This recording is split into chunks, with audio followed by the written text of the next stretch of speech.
Hello, and welcome to Wiki-On-Tape. Today, I will be reading about Andrew Jackson.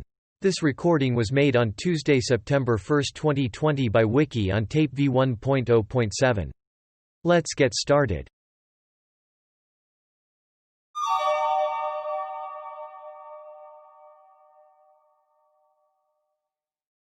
Summary.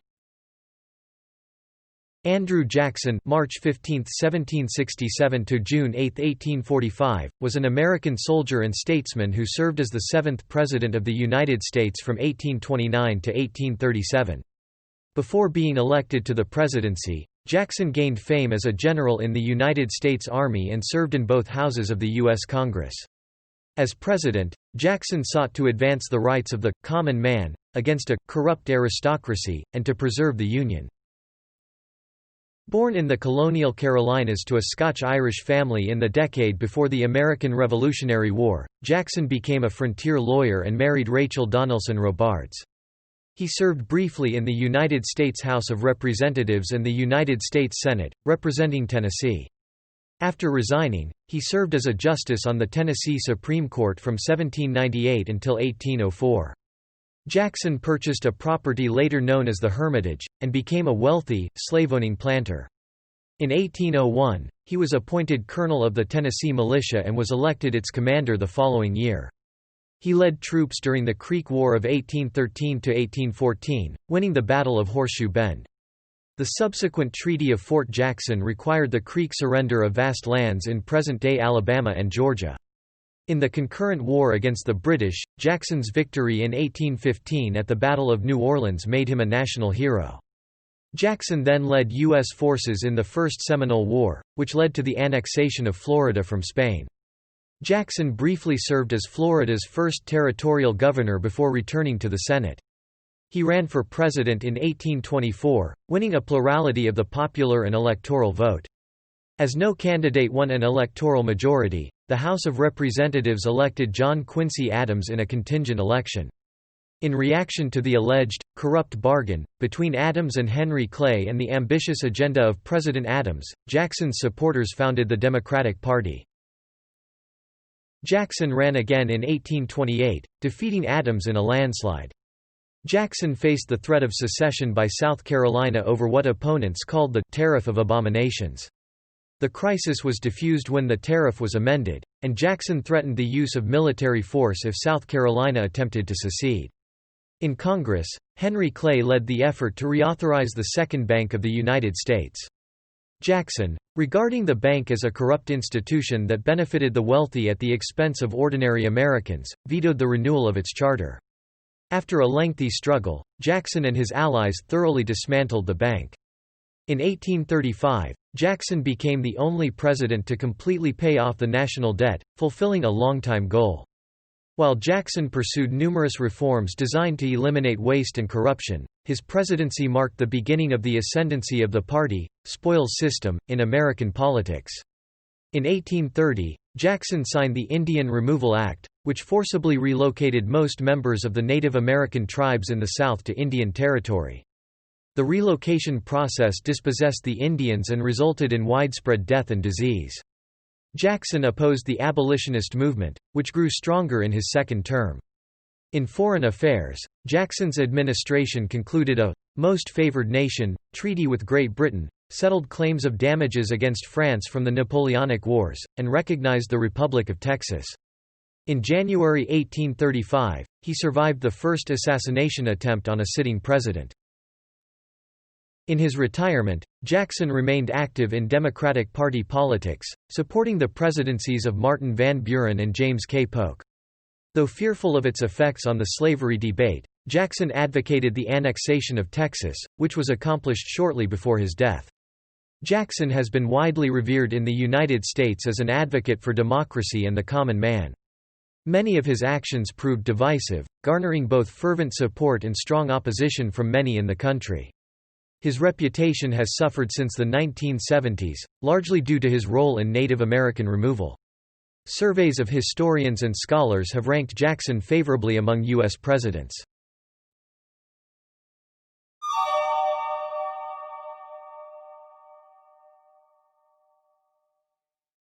Early life and education. Andrew Jackson was born on March 15, 1767, in the Waxhaws region of the Carolinas.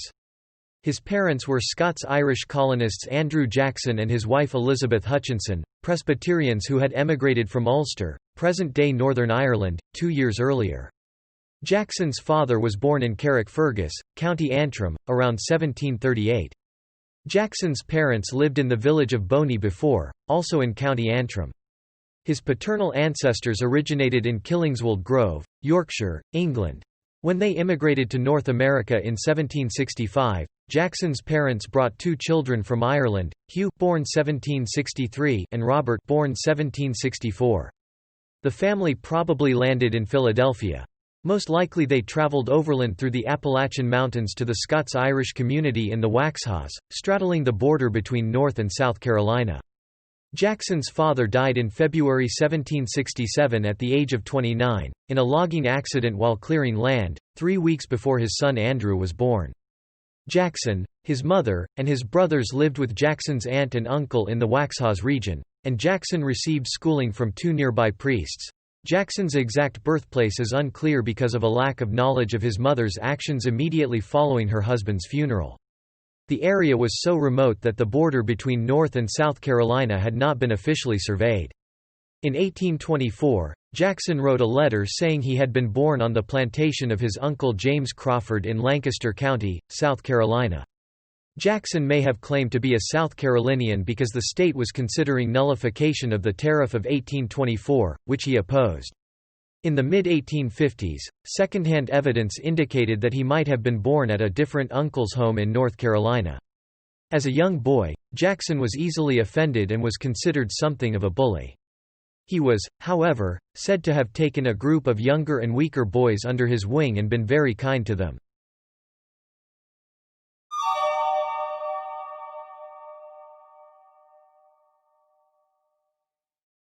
Revolutionary War service.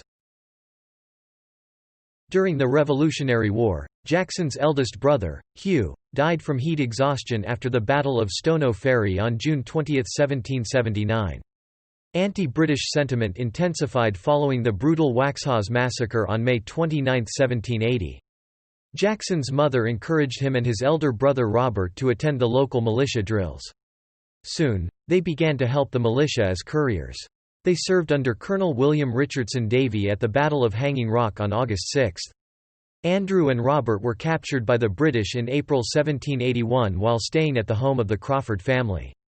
When Andrew refused to clean the boots of a British officer, the officer slashed at the youth with a sword, leaving him with scars on his left hand and head, as well as an intense hatred for the British. Robert also refused to do as commanded and was struck with the sword. The 2 brothers were held as prisoners, contracted smallpox, and nearly starved to death in captivity. Later that year, their mother Elizabeth secured the brothers' release. She then began to walk both boys back to their home in the Waxhaws, a distance of some 40 miles (64 kilometers). Both were in very poor health. Robert, who was far worse, rode on the only horse they had, while Andrew walked behind them. In the final 2 hours of the journey, a torrential downpour began which worsened the effects of the smallpox. Within 2 days of arriving back home, Robert was dead and Andrew in mortal danger. After nursing Andrew back to health, Elizabeth volunteered to nurse American prisoners of war on board 2 British ships in the Charleston harbor, where there had been an outbreak of cholera.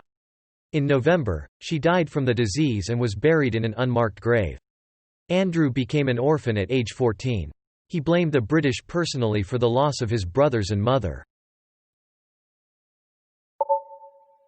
Legal career and marriage. After the Revolutionary War, Jackson received a sporadic education in a local Waxhaw school. On bad terms with much of his extended family, he boarded with several different people. In 1781, he worked for a time as a saddle maker, and eventually taught school. He apparently prospered in neither profession. In 1784, he left the Waxhaws region for Salisbury, North Carolina, where he studied law under attorney Spruce McKay. With the help of various lawyers, he was able to learn enough to qualify for the bar. In September 1787, Jackson was admitted to the North Carolina bar. Shortly thereafter, his friend John McNary helped him get appointed to a vacant prosecutor position in the Western District of North Carolina, which would later become the state of Tennessee. During his travel west, Jackson bought his first slave and in 1788, having been offended by fellow lawyer Waitstill Avery, fought his first duel. The duel ended with both men firing into the air. Having made a secret agreement to do so before the engagement, Jackson moved to the small frontier town of Nashville in 1788, where he lived as a boarder with Rachel Stockley Donelson, the widow of John Donelson. Here Jackson became acquainted with their daughter, Rachel Donelson Robards. The younger Rachel was in an unhappy marriage with Captain Lewis Robards. He was subject to fits of jealous rage. The two were separated in 1790. According to Jackson, he married Rachel after hearing that Robards had obtained a divorce. Her divorce had not been made final, making Rachel's marriage to Jackson bigamous and therefore invalid. After the divorce was officially completed, Rachel and Jackson remarried in 1794. To complicate matters further, evidence shows that Rachel had been living with Jackson and referred to herself as Mrs. Jackson before the petition for divorce was ever made. It was not uncommon on the frontier for relationships to be formed and dissolved unofficially, as long as they were recognized by the community. Land speculation and early public career. In 1794, Jackson formed a partnership with fellow lawyer John Overton, dealing in claims for land reserved by treaty for the Cherokee and Chickasaw. Like many of their contemporaries, they dealt in such claims although the land was in Indian country. Most of the transactions involved grants made under the Land Grab Act of 1783 that briefly opened Indian lands west of the Appalachians within North Carolina to claim by that state's residents. He was one of the three original investors who founded Memphis, Tennessee, in 1819. After moving to Nashville, Jackson became a protégé of William Blount, a friend of the Donelsons and one of the most powerful men in the territory. Jackson became Attorney General in 1791, and he won election as a delegate to the Tennessee Constitutional Convention in 1796. When Tennessee achieved statehood that year, he was elected its only U.S. representative. He was a member of the Democratic-Republican Party, the dominant party in Tennessee. As a representative, Jackson staunchly defended the rights of Tennesseans against the Indians. He strongly opposed the Jay Treaty and criticized George Washington for allegedly removing Republicans from public office. Jackson joined several other Republican congressmen in voting against a resolution of thanks for Washington, a vote that would later haunt him when he sought the presidency. In 1797, the state legislature elected him as U.S. Senator. Jackson seldom participated in debate and found the job dissatisfying. He pronounced himself, disgusted with the administration, of President John Adams and resigned the following year without explanation. Upon returning home, with strong support from Western Tennessee, he was elected to serve as a judge of the Tennessee Supreme Court at an annual salary of $600. Jackson's service as a judge is generally viewed as a success and earned him a reputation for honesty and good decision-making. Jackson resigned the judgeship in 1804. His official reason for resigning was ill health. He had been suffering financially from poor land ventures, and so it is also possible that he wanted to return full-time to his business interests. After arriving in Tennessee, Jackson won the appointment of Judge Advocate of the Tennessee Militia. In 1802, while serving on the Tennessee Supreme Court, he declared his candidacy for Major General, or Commander, of the Tennessee Militia, a position voted on by the officers. At that time, most free men were members of the militia. The organizations, intended to be called up in case of conflict with Europeans or Indians, resembled large social clubs. Jackson saw it as a way to advance his stature. With strong support from Western Tennessee, he tied with John Sevier with 17 votes. Sevier was a popular Revolutionary War veteran and former governor, the recognized leader of politics in eastern Tennessee. On February 5, Governor Archibald Roane broke the tie in Jackson's favor. Jackson had also presented Roane with evidence of land fraud against Sevier. Subsequently, in 1803, when Sevier announced his intention to regain the governorship, Roane released the evidence. Jackson then published a newspaper article accusing Sevier of fraud and bribery. Sevier insulted Jackson in public, and the two nearly fought a duel over the matter. Despite the charges leveled against Sevier, he defeated Roane and continued to serve as governor until 1809.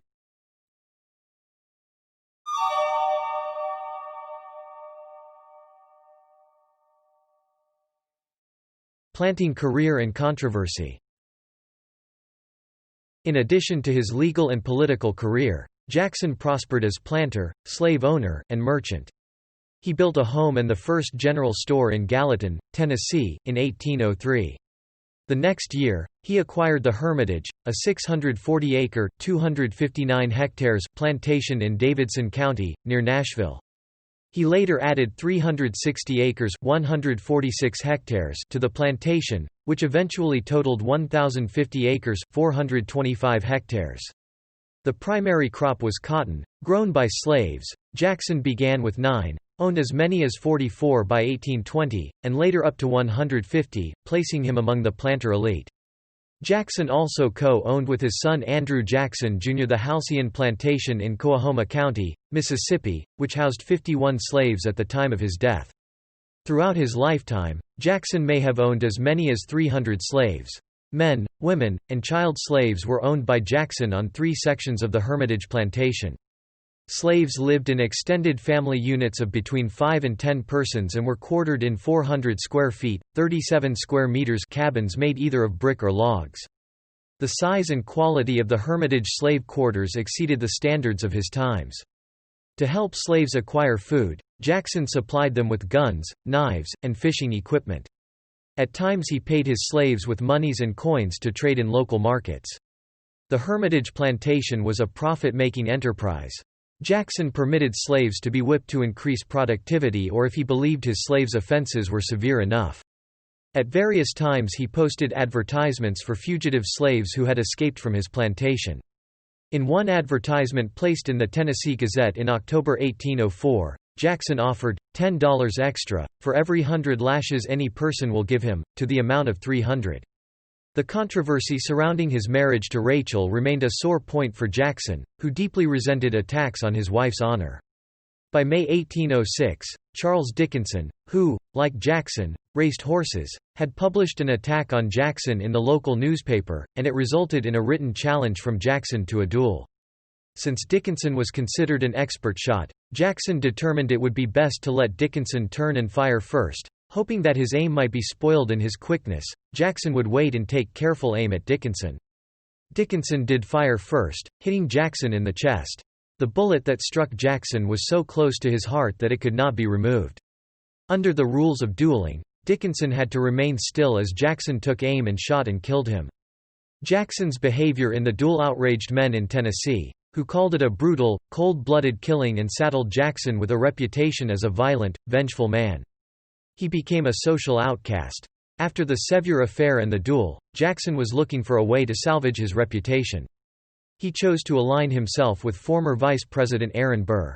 Burr's political career ended after the killing of Alexander Hamilton in a duel in 1804. In 1805 he set out on a tour of what was then the western United States. Burr was extremely well received by the people of Tennessee, and stayed for 5 days at the Hermitage. Burr's true intentions are not known with certainty.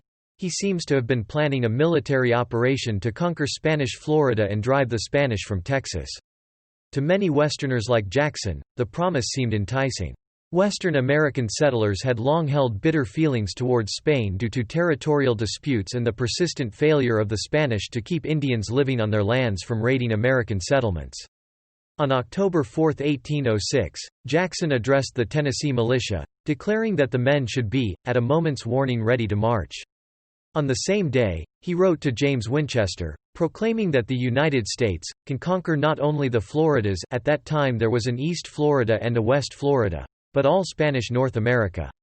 He continued, I have a hope, should there be a call, that at least 2,000 volunteers can be led into the field at a short notice. That number, commanded by firm officers and men of enterprise, I think could look into Santa Fe and Mexico, give freedom and commerce to those provinces and establish peace, and a permanent barrier against the inroads and attacks of foreign powers on our interior, which will be the case so long as Spain holds that large country on our borders. Jackson agreed to provide boats and other provisions for the expedition. However, on November 10, he learned from a military captain that Burr's plans apparently included seizure of New Orleans, then part of the Louisiana Territory of the United States, and incorporating it, along with lands won from the Spanish, into a new empire. He was further outraged when he learned from the same man of the involvement of Brigadier General James Wilkinson, whom he deeply disliked, in the plan. Jackson acted cautiously at first, but wrote letters to public officials, including President Thomas Jefferson, vaguely warning them about the scheme. In December, Jefferson, a political opponent of Burr, issued a proclamation declaring that a treasonous plot was underway in the West and calling for the arrest of the perpetrators. Jackson, safe from arrest because of his extensive paper trail, organized the militia. Burr was soon captured, and the men were sent home. Jackson traveled to Richmond, Virginia, to testify on Burr's behalf in trial. The defense team decided against placing him on the witness stand, fearing his remarks were too provocative. Burr was acquitted of treason, despite Jefferson's efforts to have him convicted. Jackson endorsed James Monroe for president in 1808 against James Madison. The latter was part of the Jeffersonian wing of the Democratic-Republican Party. Jackson lived relatively quietly at the Hermitage in the years after the Burr trial, eventually accumulating 640 acres of land. Creek Campaign and Treaty.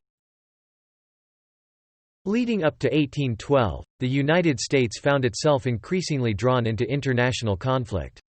Formal hostilities with Spain or France never materialized, but tensions with Britain increased for a number of reasons. Among these was the desire of many Americans for more land, particularly British Canada and Florida, the latter still controlled by Spain, Britain's European ally. On June 18, 1812, Congress officially declared war on the United Kingdom of Great Britain and Ireland, beginning the War of 1812. Jackson responded enthusiastically, sending a letter to Washington offering 2,500 volunteers. However, the men were not called up for many months. Biographer Robert V. Remini claims that Jackson saw the apparent slight as payback by the Madison administration for his support of Burr and Monroe. Meanwhile, the United States military repeatedly suffered devastating defeats on the battlefield. On January 10, 1813, Jackson led an army of 2,071 volunteers to New Orleans to defend the region against British and Native American attacks. He had been instructed to serve under General Wilkinson, who commanded federal forces in New Orleans. Lacking adequate provisions, Wilkinson ordered Jackson to halt in Natchez, then part of the Mississippi Territory, and await further orders. Jackson reluctantly obeyed. The newly appointed Secretary of War, John Armstrong, Jr., sent a letter to Jackson dated February 6 ordering him to dismiss his forces and to turn over his supplies to Wilkinson. In reply to Armstrong on March 15, Jackson defended the character and readiness of his men, and promised to turn over his supplies. He also promised, instead of dismissing the troops without provisions in Natchez, to march them back to Nashville. The march was filled with agony. Many of the men had fallen ill. Jackson and his officers turned over their horses to the sick. He paid for provisions for the men out of his own pocket. The soldiers began referring to their commander as Hickory, because of his toughness, and Jackson became known as Old Hickory. The army arrived in Nashville within about a month. Jackson's actions earned him respect and praise from the people of Tennessee. Jackson faced financial ruin, until his former aide-de-camp Thomas Benton persuaded Secretary Armstrong to order the army to pay the expenses Jackson had incurred. On June 14, Jackson served as a second in a duel on behalf of his junior officer William Carroll against Jesse Benton, the brother of Thomas. On September 3, Jackson and his top cavalry officer, Brigadier General John Coffee, were involved in a street brawl with the Benton brothers. Jackson was severely wounded by Jesse with a gunshot to the shoulder. On August 30, 1813, a group of Muskogee, also known as Creek Indians, called the Red Sticks, so named for the color of their war paint, perpetrated the Fort Mims Massacre. During the massacre, hundreds of white American settlers and non-Red Stick Creeks were slaughtered. The Red Sticks, led by Chiefs Red Eagle and Peter McQueen, had broken away from the rest of the Creek Confederacy, which wanted peace with the United States. They were allied with Tecumseh, a Shawnee chief who had launched Tecumseh's war against the United States, and who was fighting alongside the British. The resulting conflict became known as the Creek War. Jackson, with 2,500 men, was ordered to crush the hostile Indians. On October 10, he set out on the expedition, his arm still in a sling from fighting the Bentons. Jackson established Fort Strother as a supply base. On November 3, Coffee defeated a band of Red Sticks at the Battle of Talashichi. Coming to the relief of friendly Creeks besieged by Red Sticks, Jackson won another decisive victory at the Battle of Talladega. In the winter, Jackson, encamped at Fort Strother, faced a severe shortage of troops due to the expiration of enlistments and chronic desertions. He sent Coffee with the cavalry, which abandoned him, back to Tennessee to secure more enlistments. Jackson decided to combine his force with that of the Georgia militia, and marched to meet the Georgia troops.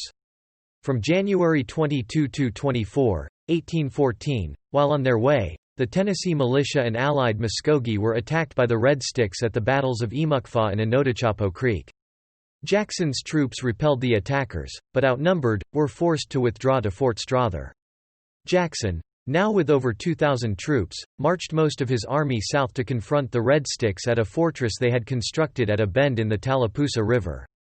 On March 27, enjoying an advantage of more than 2–1, he engaged them at the Battle of Horseshoe Bend.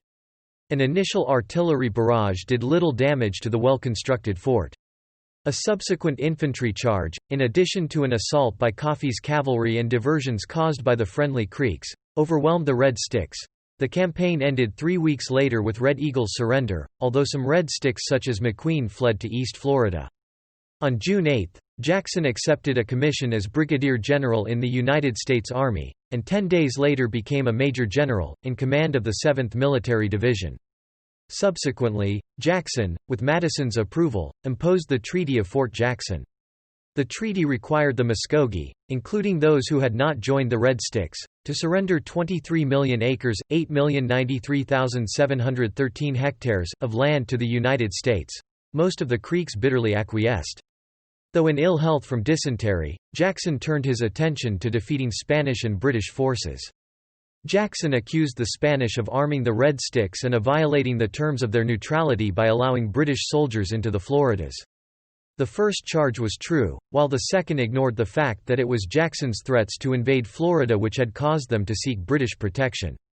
In the November 7 Battle of Pensacola, Jackson defeated British and Spanish forces in a short skirmish.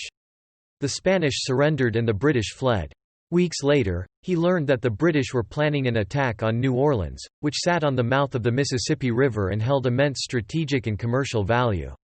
Jackson abandoned Pensacola to the Spanish, placed a force in Mobile, Alabama, to guard against a possible invasion there, and rushed the rest of his force west to defend the city.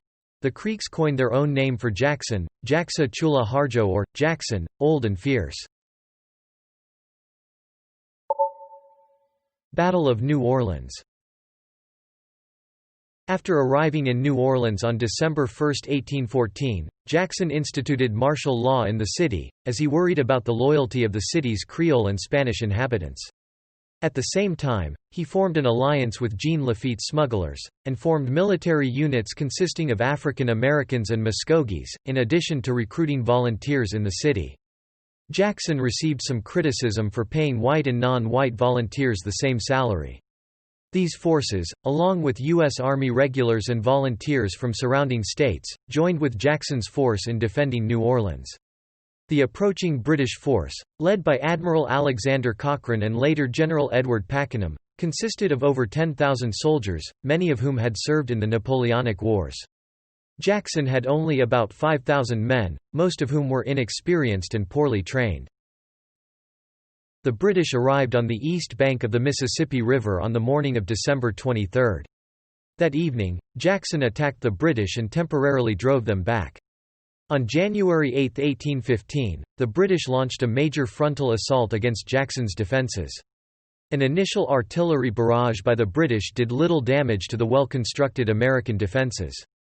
Once the morning fog had cleared, the British launched a frontal assault, and their troops made easy targets for the Americans protected by their parapets. Despite managing to temporarily drive back the American right flank, the overall attack ended in disaster. For the battle on January 8, Jackson admitted to only 71 total casualties. Of these, 13 men were killed, 39 wounded, and 19 missing or captured. The British admitted 2,037 casualties.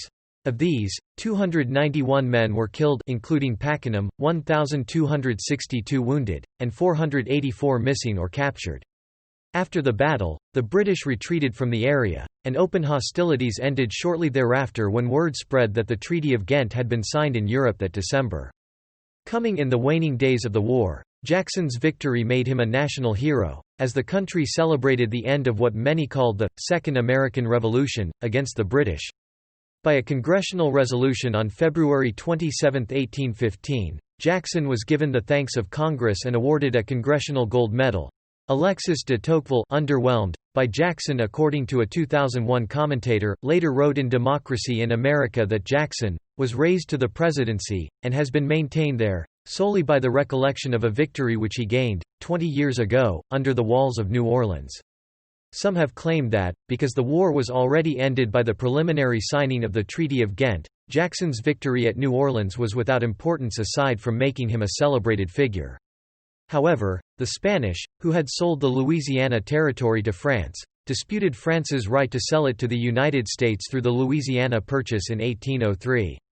In April 1815, Spain, assuming that the British had won at New Orleans, asked for the return of the Louisiana Territory. Spanish representatives claimed to have been assured that they would receive the land back. Furthermore, Article 9 of the Treaty of Ghent stipulated that the United States must return land taken from the Creeks to their original owners, essentially undoing the Treaty of Fort Jackson. Thanks to Jackson's victory at New Orleans, the American government felt that it could safely ignore that provision and it kept the lands that Jackson had acquired. Enforced martial law in New Orleans. Jackson, still not knowing for certain of the treaty's signing, refused to lift martial law in the city. State Senator Louis Louallier had written an anonymous piece in the New Orleans newspaper, challenging Jackson's refusal to release the militia after the British ceded the field of battle. Jackson attempted to find the author and, after Louallier admitted to having written the piece, he was imprisoned. In March 1815, after U.S. District Court Judge Dominic A. Hall signed a writ of habeas corpus on behalf of Louallier, Jackson ordered Hall's arrest. Jackson did not relent his campaign of suppressing dissent until after ordering the arrest of a Louisiana legislator, a federal judge, and a lawyer, and after the intervention of State Judge Joshua Lewis. Lewis was simultaneously serving under Jackson in the militia, and also had signed a writ of habeas corpus against Jackson, his commanding officer, seeking Judge Hall's release. Civilian authorities in New Orleans had reason to fear Jackson. He summarily ordered the execution of 6 members of the militia who had attempted to leave. Their deaths were not well publicized until the coffin handbills were circulated during his 1828 presidential campaign. First Seminole War. Following the war, Jackson remained in command of troops on the southern border of the U.S. He conducted business from the Hermitage. He signed treaties with the Cherokee and Chickasaw which gained for the United States large parts of Tennessee and Kentucky. The treaty with the Chickasaw, finally agreed to later in the year, is commonly known as the Jackson Purchase. Several Native American tribes, which became known as the Seminole, straddled the border between the U.S. and Florida. The Seminole, in alliance with escaped slaves, frequently raided Georgia settlements before retreating back into Florida. These skirmishes continually escalated, and the conflict is now known as the First Seminole War. In 1816, Jackson led a detachment into Florida which destroyed the Negro Fort, a community of escaped slaves and their descendants. Jackson was ordered by President Monroe in December 1817 to lead a campaign in Georgia against the Seminole and Creek Indians. Jackson was also charged with preventing Florida from becoming a refuge for runaway slaves, after Spain promised freedom to fugitive slaves. Critics later alleged that Jackson exceeded orders in his Florida actions. His orders from President Monroe were to terminate the conflict. Jackson believed the best way to do this was to seize Florida from Spain once and for all. Before departing, Jackson wrote to Monroe, "Let it be signified to me through any channel, that the possession of the Floridas would be desirable to the United States, and in 60 days it will be accomplished." Jackson invaded Florida on March 15, 1818, capturing Pensacola. He crushed Seminole and Spanish resistance in the region and captured 2 British agents, Robert Ambrister and Alexander Arbuthnot, who had been working with the Seminole. After a brief trial, Jackson executed both of them, causing a diplomatic incident with the British. Jackson's actions polarized Monroe's cabinet, some of whom argued that Jackson had gone against Monroe's orders and violated the Constitution, since the United States had not declared war upon Spain. He was defended by Secretary of State John Quincy Adams. Adams thought that Jackson's conquest of Florida would force Spain to finally sell the province, and Spain did indeed sell Florida to the United States in the Adams-Onis Treaty of 1819. A congressional investigation exonerated Jackson, but he was deeply angered by the criticism he received, particularly from Speaker of the House Henry Clay. After the ratification of the Adams-Onis Treaty in 1821, Jackson resigned from the Army and briefly served as the territorial governor of Florida before returning to Tennessee. Election of 1824. In the spring of 1822, Jackson suffered a physical breakdown. His body had 2 bullets lodged in it, and he had grown exhausted from years of hard military campaigning. He regularly coughed up blood, and his entire body shook. Jackson feared that he was on the brink of death. After several months of rest, he recovered. During his convalescence, Jackson's thoughts increasingly turned to national affairs. He obsessed over rampant corruption in the Monroe administration and grew to detest the Second Bank of the United States, blaming it for causing the Panic of 1819 by contracting credit. Jackson turned down an offer to run for governor of his home state, but accepted John Overton's plan to have the legislature nominate him for president. On July 22, 1822, he was officially nominated by the Tennessee legislature. Jackson had come to dislike Secretary of the Treasury William H. Crawford, who had been the most vocal critic of Jackson in Monroe's cabinet, and he hoped to prevent Tennessee's electoral votes from going to Crawford. Yet Jackson's nomination garnered a welcoming response even outside of Tennessee, as many Americans appreciated his attacks on banks. The Panic of 1819 had devastated the fortunes of many, and banks and politicians seen as supportive of banks were unpopular. With his growing political viability, Jackson emerged as one of the 5 major presidential candidates, along with Crawford, Adams, Clay, and Secretary of War John C. Calhoun. During the era of good feelings, the Federalist Party had faded away, and all 5 presidential contenders were members of the Democratic-Republican Party. Jackson's campaign promoted him as a defender of the common people, as well as the one candidate who could rise above sectional divisions. On the major issues of the day, most prominently the tariff, Jackson expressed centrist beliefs, and opponents accused him of obfuscating his positions. At the forefront of Jackson's campaign was combating corruption. Jackson vowed to restore honesty in government and to scale back its excesses. As a war hero, Jackson was popular with ordinary people, and he benefited from the expansion of suffrage among white males that followed the conclusion of the War of 1812. In 1823, Jackson reluctantly allowed his name to be placed in contention for one of Tennessee's U.S. Senate seats. The move was independently orchestrated by his advisors William Berkeley Lewis and U.S. Senator John Eaton in order to defeat incumbent John Williams, who openly opposed his presidential candidacy. The legislature narrowly elected him. His return, after 24 years, 11 months, 3 days out of office, marks the second longest gap in service to the chamber in history. Although Jackson was reluctant to serve once more in the Senate, he was appointed chairman of the Committee on Military Affairs. Eaton wrote to Rachel that Jackson as a senator was, in harmony and good understanding with everybody, including Thomas Hart Benton, now a senator from Missouri, with whom Jackson had fought in 1813. Meanwhile, Jackson himself did little active campaigning for the presidency, as was customary. Eaton updated an already written biography of him in preparation for the campaign and, along with others, wrote letters to newspapers praising Jackson's record and past conduct. Democratic-Republican presidential nominees had historically been chosen by informal congressional nominating caucuses, but this method had become unpopular. In 1824, most of the Democratic Republicans in Congress boycotted the caucus. Those who attended backed Crawford for president and Albert Gallatin for vice president. A Pennsylvania convention nominated Jackson for president a month later, stating that the irregular caucus ignored the voice of the people, in the vain hope that the American people might be thus deceived into a belief that he Crawford was the regular Democratic candidate. Gallatin criticized Jackson as an honest man and the idol of the worshippers of military glory, but from incapacity, military habits, and habitual disregard of laws and constitutional provisions, altogether unfit for the office. After Jackson won the Pennsylvania nomination, Calhoun dropped out of the presidential race and successfully sought the vice presidency instead. In the presidential election, Jackson won a plurality of the electoral vote, taking states in the South, West, and Mid-Atlantic.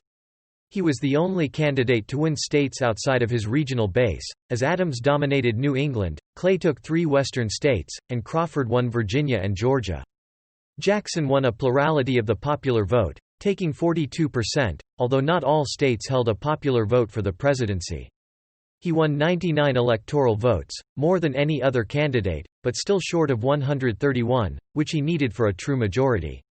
With no candidate having won a majority of the electoral votes, the House of Representatives held a contingent election under the terms of the 12th Amendment. The amendment specifies that only the top 3 electoral vote winners are eligible to be elected by the House, so Clay was eliminated from contention. Jackson believed that he was likely to win this contingent election, as Crawford and Adams lacked Jackson's national appeal, and Crawford had suffered a debilitating stroke that made many doubt his physical fitness for the presidency. Clay, who as Speaker of the House presided over the election, saw Jackson as a dangerous demagogue who might topple the Republic in favor of his own leadership. He threw his support behind Adams, who shared Clay's support for federally funded internal improvements such as roads and canals. With Clay's backing, Adams won the contingent election on the first ballot. Furious supporters of Jackson accused Clay and Adams of having reached a corrupt bargain, after Adams appointed Clay as his Secretary of State. "So you see," Jackson growled, "the Judas of the West has closed the contract and received the 30 pieces of silver. His end will be the same." After the congressional session concluded, Jackson resigned his Senate seat and returned to Tennessee. Election of 1828 and death of Rachel Jackson. Almost immediately, opposition arose to the Adams presidency. Jackson opposed Adams's plan to involve the U.S. in Panama's quest for independence, writing, "The moment we engage in confederations, or alliances with any nation, we may from that time date the downfall of our republic." Adams damaged his standing in his first annual message to Congress, when he argued that Congress must not give the world the impression that we are palsied by the will of our constituents.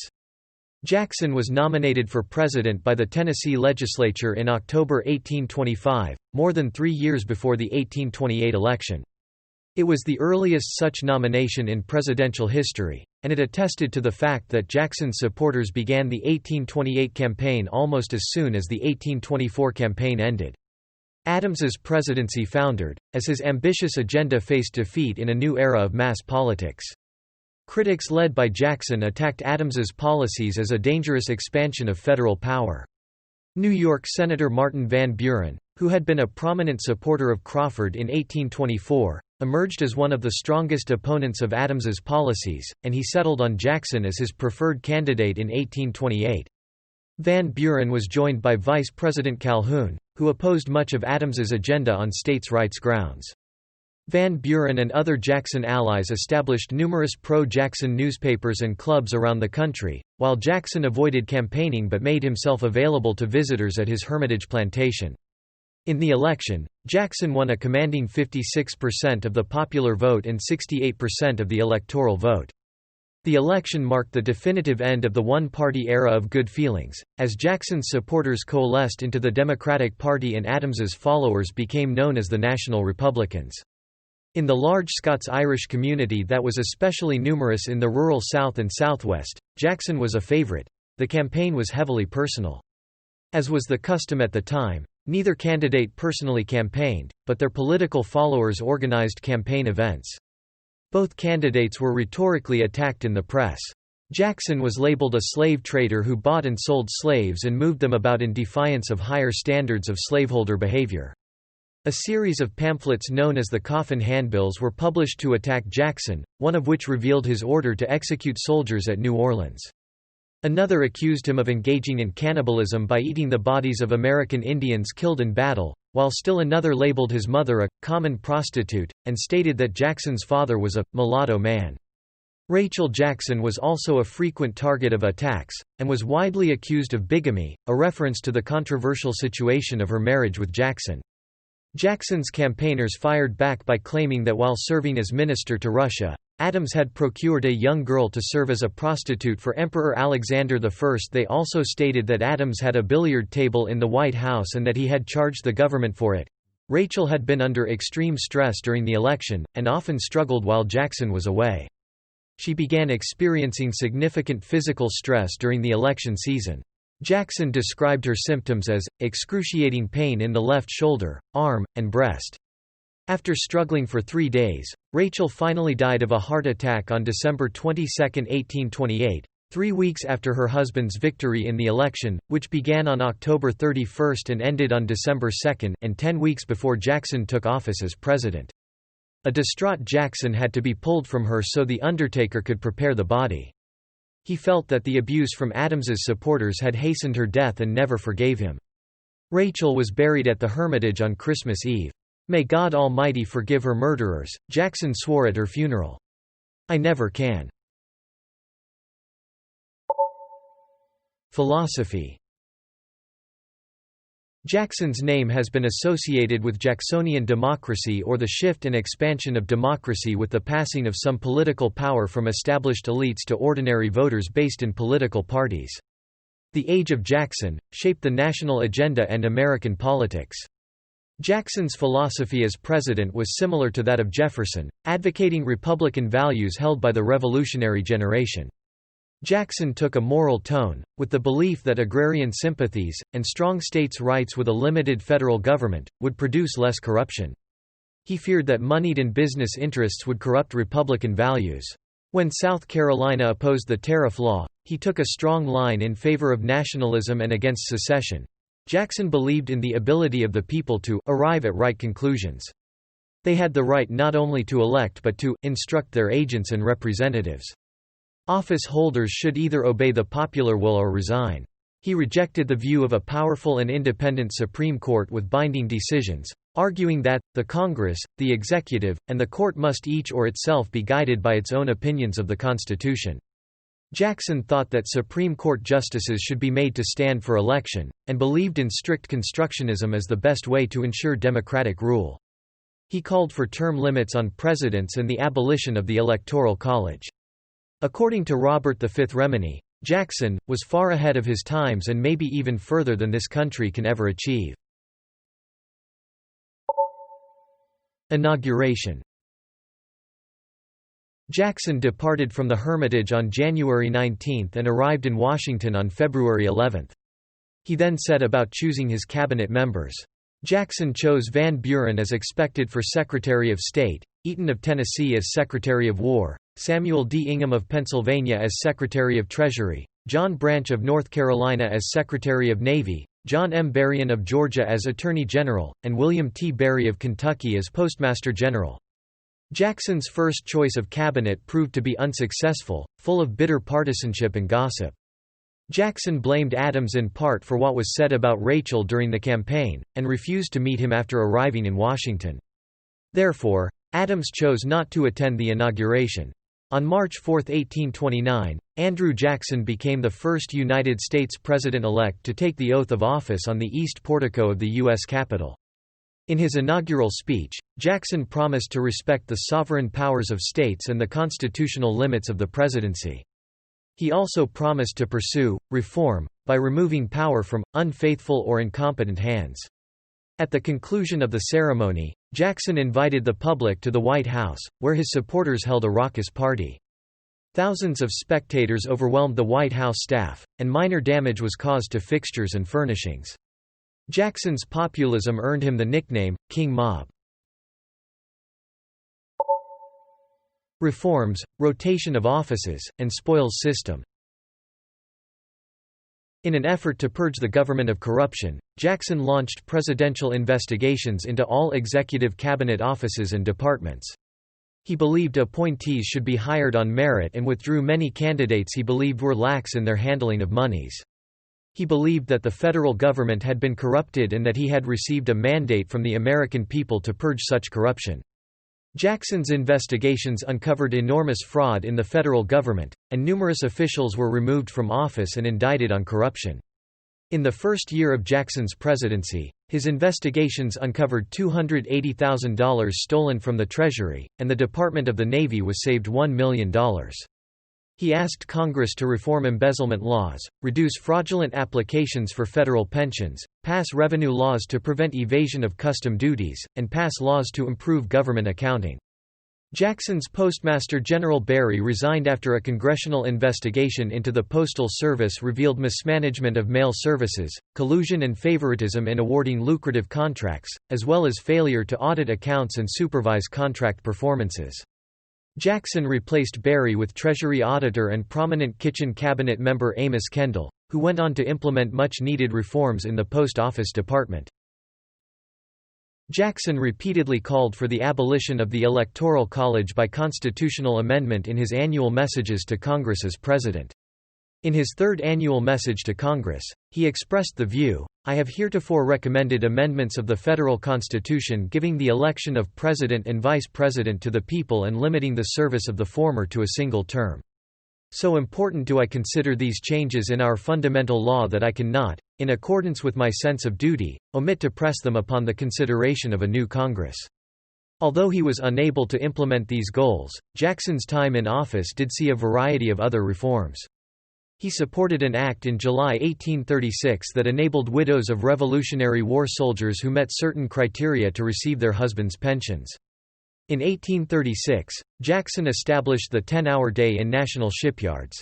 Jackson enforced the Tenure of Office Act, signed by President Monroe in 1820, that limited appointed office tenure and authorized the president to remove and appoint political party associates. Jackson believed that a rotation in office was a democratic reform preventing hereditary office holding and made civil service responsible to the popular will. Jackson declared that rotation of appointments in political office was a leading principle in the Republican creed. Jackson noted, "In a country where offices are created solely for the benefit of the people, no one man has any more intrinsic right to official station than another." Jackson believed that rotating political appointments would prevent the development of a corrupt bureaucracy. The number of federal office holders removed by Jackson were exaggerated by his opponents. Jackson rotated only about 20% of federal office holders during his first term, some for dereliction of duty rather than political purposes. Jackson, nonetheless, used his presidential power to award loyal Democrats by granting them federal office appointments. Jackson's approach incorporated patriotism for country as qualification for holding office. Having appointed a soldier who had lost his leg fighting on the battlefield to postmaster, Jackson stated, "If he lost his leg fighting for his country, that is, enough for me." Jackson's theory regarding rotation of office generated what would later be called the spoils system. The political realities of Washington sometimes forced Jackson to make partisan appointments despite his personal reservations. Supervision of bureaus and departments whose operations were outside of Washington, such as the New York Customs House, the Postal Service, the Departments of Navy and War, and the Bureau of Indian Affairs, whose budget had increased enormously in the previous 2 decades, proved to be difficult. Remini writes that because friendship, politics, and geography constituted the president's total criteria for appointments, most of his appointments were predictably substandard. Petticoat affair. Jackson devoted a considerable amount of his presidential time during his early years in office responding to what came to be known as the Petticoat affair, or Eaton affair. Washington gossip circulated among Jackson's cabinet members and their wives, including Calhoun's wife Floride Calhoun, concerning Secretary of War Eaton and his wife Peggy Eaton. Salacious rumors held that Peggy, as a barmaid in her father's tavern, had been sexually promiscuous or had even been a prostitute. Controversy also ensued because Peggy had married soon after her previous husband's death, and it was alleged that she and her husband had engaged in an adulterous affair while her previous husband was still living. Petticoat politics emerged when the wives of cabinet members, led by Mrs. Calhoun, refused to socialize with the Eatons. Allowing a prostitute in the official family was unthinkable, but Jackson refused to believe the rumors, telling his cabinet that, "She is as chaste as a virgin." Jackson believed that the dishonorable people were the rumormongers, who in essence questioned and dishonored Jackson himself by, in attempting to drive the Eatons out, daring to tell him who he could and could not have in his cabinet. Jackson was also reminded of the attacks that were made against his wife. These memories increased his dedication to defending Peggy Eaton. Meanwhile, the cabinet wives insisted that the interests and honor of all American women was at stake. They believed a responsible woman should never accord a man sexual favors without the assurance that went with marriage. A woman who broke that code was dishonorable and unacceptable. Historian Daniel Walker Howe notes that this was the feminist spirit that in the next decade shaped the women's rights movement. Secretary of State Martin Van Buren, a widower, was already forming a coalition against Calhoun. He could now see his main chance to strike hard. He took the side of Jackson and Eaton.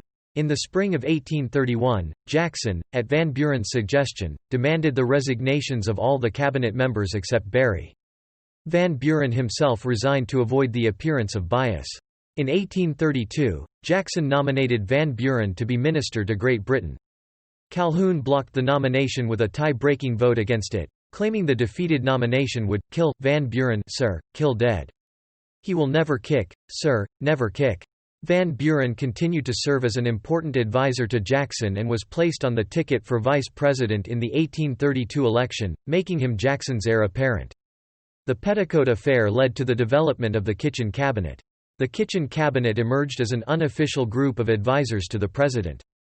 Its existence was partially rooted in Jackson's difficulties with his official cabinet, even after the purging. Indian removal policy. Throughout his 8 years in office, Jackson made about 70 treaties with Native American tribes both in the South and in the Northwest.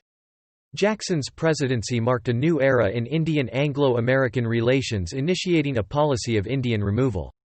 Jackson himself sometimes participated in the treaty negotiating process with various Indian tribes, though other times he left the negotiations to his subordinates. The southern tribes included the Choctaw, Creek, Chickasaw, Seminole and the Cherokee. The Northwest tribes include the Chippewa, Ottawa, and the Potawatomi. Relations between Indians and Americans increasingly grew tense and sometimes violent as a result of territorial conflicts. Previous presidents had at times supported removal or attempts to civilize the Indians, but generally let the problem play itself out with minimal intervention. There had developed a growing popular and political movement to deal with the issue, and out of this policy to relocate certain Indian populations. Jackson, never known for timidity, became an advocate for this relocation policy in what many historians consider the most controversial aspect of his presidency. In his first annual message to Congress, Jackson advocated land west of the Mississippi River be set aside for Indian tribes. On May 26, 1830, Congress passed the Indian Removal Act, which Jackson signed into law 2 days later. The act authorized the president to negotiate treaties to buy tribal lands in the east in exchange for lands farther west, outside of existing state borders. The act specifically pertained to the 5 civilized tribes in the south, the conditions being that they could either move west or stay and obey state law, effectively relinquishing their sovereignty. Jackson, Eaton, and General Coffee negotiated with the Chickasaw, who quickly agreed to move. Jackson put Eaton and Coffee in charge of negotiating with the Choctaw. Lacking Jackson's skills at negotiation, they frequently bribed the chiefs in order to gain their submission. The tactics worked, and the chiefs agreed to move. The removal of the Choctaw took place in the winter of 1831 and 1832, and was wrought with misery and suffering. The Seminole, despite the signing of the Treaty of Payne's Landing in 1832, refused to move. In December 1835, this dispute began the Second Seminole War. The war lasted over 6 years, finally ending in 1842. Members of the Creek Nation had signed the Treaty of Cusseta in 1832, allowing the Creek to either sell or retain their land. Conflict later erupted between the Creek who remained and the white settlers, leading to a Second Creek War. A common complaint amongst the tribes was that the men who had signed the treaties did not represent the whole tribe. The state of Georgia became involved in a contentious dispute with the Cherokee, culminating in the 1832 Supreme Court decision in Worcester v. Georgia. Chief Justice John Marshall, writing for the court, ruled that Georgia could not forbid whites from entering tribal lands, as it had attempted to do with 2 missionaries supposedly stirring up resistance amongst the tribespeople. Jackson is frequently attributed the following response: "John Marshall has made his decision, now let him enforce it." The quote, apparently indicating Jackson's dismissive view of the courts, was attributed to Jackson by Horace Greeley, who cited as his source Representative George N. Briggs. Remini argues that Jackson did not say it because, while it certainly sounds like Jackson, here was nothing for him to enforce. This is because a writ of habeas corpus had never been issued for the missionaries. The court also did not ask federal marshals to carry out the decision, as had become standard. A group of Cherokees led by John Ridge negotiated the Treaty of New Echota. Ridge was not a widely recognized leader of the Cherokee, and this document was rejected by some as illegitimate. Another faction, led by John Ross, unsuccessfully petitioned to protest the proposed removal. The Cherokee largely considered themselves independent, and not subject to the laws of the United States or Georgia. The treaty was enforced by Jackson's successor, Van Buren. Subsequently, as many as 4,000 out of 18,000 Cherokee died on the Trail of Tears, in 1838. More than 45,000 American Indians were relocated to the west during Jackson's administration, though a few Cherokees walked back afterwards or migrated to the high Smoky Mountains. The Black Hawk War took place during Jackson's presidency in 1832 after a group of Indians crossed into U.S. territory. Nullification crisis. In 1828, Congress had approved the Tariff of Abominations, which set the tariff at an historically high rate. Southern planters, who sold their cotton on the world market, strongly opposed this tariff, which they saw as favoring Northern interests.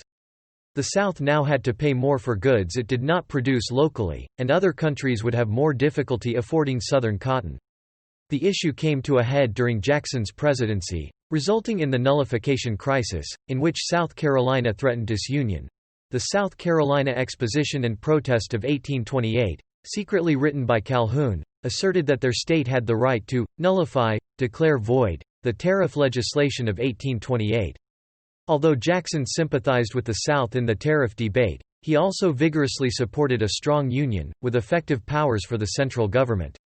Jackson attempted to face down Calhoun over the issue, which developed into a bitter rivalry between the two men. One incident came at the April 13, 1830, Jefferson Day dinner, involving after-dinner toasts. Robert Hayne began by toasting to the Union of the States, and the sovereignty of the states. Jackson then rose, and in a booming voice added, "Our federal union, it must be preserved." A clear challenge to Calhoun. Calhoun clarified his position by responding, "The Union, next to our liberty, the most dear." In May 1830, Jackson discovered that Calhoun had asked President Monroe to censure Jackson for his invasion of Spanish Florida in 1818 while Calhoun was serving as Secretary of War. Calhoun's and Jackson's relationship deteriorated further. By February 1831, the break between Calhoun and Jackson was final. Responding to inaccurate press reports about the feud, Calhoun had published letters between him and Jackson detailing the conflict in the United States Telegraph.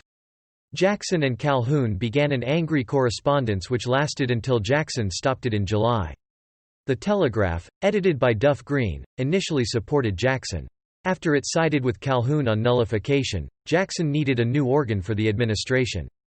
He enlisted the help of longtime supporter Francis Preston Blair, who in November 1830 established a newspaper known as the Washington Globe, which from then on served as the primary mouthpiece of the Democratic Party. Jackson supported a revision to tariff rates known as the Tariff of 1832. It was designed to placate the nullifiers by lowering tariff rates. Written by Treasury Secretary Lewis McLean, the bill lowered duties from 45% to 27%. In May, Representative John Quincy Adams introduced a slightly revised version of the bill, which Jackson accepted. It passed Congress on July 9 and was signed by the President on July 14. The bill failed to satisfy extremists on either side.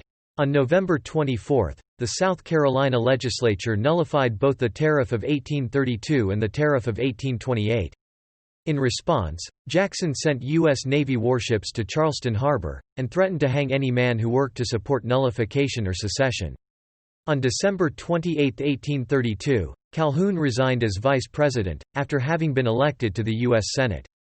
This was part of a strategy whereby Calhoun, with less than 3 months remaining on his vice presidential term, would replace Robert Y. Hayne in the Senate, and he would then become governor of South Carolina. Hayne had often struggled to defend nullification on the floor of the Senate, especially against fierce criticism from Senator Daniel Webster of Massachusetts. Also that December, Jackson issued a resounding proclamation against the nullifiers, stating that he considered the power to annul a law of the United States, assumed by one state, incompatible with the existence of the Union, contradicted expressly by the letter of the Constitution, unauthorized by its spirit, inconsistent with every principle on which it was founded, and destructive of the great object for which it was formed. South Carolina, the President declared, stood on the brink of insurrection and treason, and he appealed to the people of the state to reassert their allegiance to that Union for which their ancestors had fought. Jackson also denied the right of secession. The Constitution forms a government, not a league. To say that any state may at pleasure secede from the Union is to say that the United States are not a nation. Jackson tended to personalize the controversy, frequently characterizing nullification as a conspiracy between disappointed and bitter men whose ambitions had been thwarted. Jackson asked Congress to pass a force bill, explicitly authorizing the use of military force to enforce the tariff. It was introduced by Senator Felix Grundy of Tennessee, and was quickly attacked by Calhoun as military despotism. At the same time, Calhoun and Clay began to work on a new compromise tariff. A bill sponsored by the administration had been introduced by Representative Julian C. Verplanck of New York, but it lowered rates more sharply than Clay and other protectionists desired. Clay managed to get Calhoun to agree to a bill with higher rates in exchange for Clay's opposition to Jackson's military threats and, perhaps, with the hope that he could win some Southern votes in his next bid for the presidency. The compromise tariff passed on March 1, 1833. The force bill passed the same day. Calhoun, Clay, and several others marched out of the chamber in opposition, the only dissenting vote coming from John Tyler of Virginia. The new tariff was opposed by Webster, who argued that it essentially surrendered to South Carolina's demands. Jackson, despite his anger over the scrapping of the Verplanck bill and the new alliance between Clay and Calhoun, saw it as an efficient way to end the crisis. He signed both bills on March 2, starting with the force bill. The South Carolina Convention then met and rescinded its nullification ordinance, but in a final show of defiance, nullified the force bill. On May 1, Jackson wrote, "The tariff was only the pretext, and disunion and Southern Confederacy the real object. The next pretext will be the Negro, or slavery question." Foreign affairs. Addressing the subject of foreign affairs in his first annual address to Congress, Jackson declared it to be his settled purpose to ask nothing that is not clearly right and to submit to nothing that is wrong. When Jackson took office, spoliation claims, or compensation demands for the capture of American ships and sailors, dating from the Napoleonic era, caused strained relations between the U.S. and French governments. The French Navy had captured and sent American ships to Spanish ports while holding their crews captive, forcing them to labor without any charges or judicial rules. According to Secretary of State Martin Van Buren, relations between the U.S. and France were hopeless. Jackson's minister to France, William C. Rives, through diplomacy was able to convince the French government to sign a reparations treaty on July 4, 1831, that would award the U.S. 25 million francs $5 million in damages. The French government became delinquent in payment due to internal financial and political difficulties. The French King Louis-Philippe I and his ministers blamed the French Chamber of Deputies. By 1834, the non-payment of reparations by the French government drew Jackson's ire and he became impatient. In his December 1834 State of the Union address, Jackson sternly reprimanded the French government for non-payment, stating the federal government was wholly disappointed by the French, and demanded Congress authorize trade reprisals against France. Feeling insulted by Jackson's words, the French people began pressuring their government not to pay the indemnity until Jackson had apologized for his remarks. In his December 1835 State of the Union address, Jackson refused to apologize, stating he had a good opinion of the French people and his intentions were peaceful. Jackson described in lengthy and minute detail the history of events surrounding the treaty and his belief that the French government was purposely stalling payment. The French accepted Jackson's statements as sincere, and in February 1836, reparations were paid. In addition to France, the Jackson administration successfully settled spoliation claims with Denmark, Portugal, and Spain. Jackson's State Department was active and successful at making trade agreements with Russia, Spain, Turkey, Great Britain, and Siam. Under the Treaty of Great Britain, American trade was reopened in the West Indies. The trade agreement with Siam was America's first treaty between the United States and an Asiatic country. As a result, American exports increased 75% while imports increased 250%. Jackson's attempt to purchase Texas from Mexico for $5 million failed. The chargé d'affaires in Mexico, Colonel Anthony Butler, suggested that the U.S. take Texas over militarily, but Jackson refused. Butler was later replaced toward the end of Jackson's presidency. In 1835, the Texas Revolution began when pro-slavery American settlers in Texas fought the Mexican government for Texan independence. By May 1836, they had routed the Mexican military, establishing an independent Republic of Texas. The new Texas government legalized slavery and demanded recognition from President Jackson and annexation into the United States. Jackson was hesitant in recognizing Texas, unconvinced that the new republic could maintain independence from Mexico, and not wanting to make Texas an anti-slavery issue during the 1836 election. The strategy worked. The Democratic Party and national loyalties were held intact, and Van Buren was elected president. Jackson formally recognized the Republic of Texas, nominating Alcée Louis La Branche as chargé d'affaires on the last full day of his presidency, March 3, 1837. Jackson failed in his efforts to open trade with China and Japan and was unsuccessful at thwarting Great Britain's presence and power in South America. Bank veto and election of 1832. The 1832 presidential election demonstrated the rapid development and organization of political parties during this time period.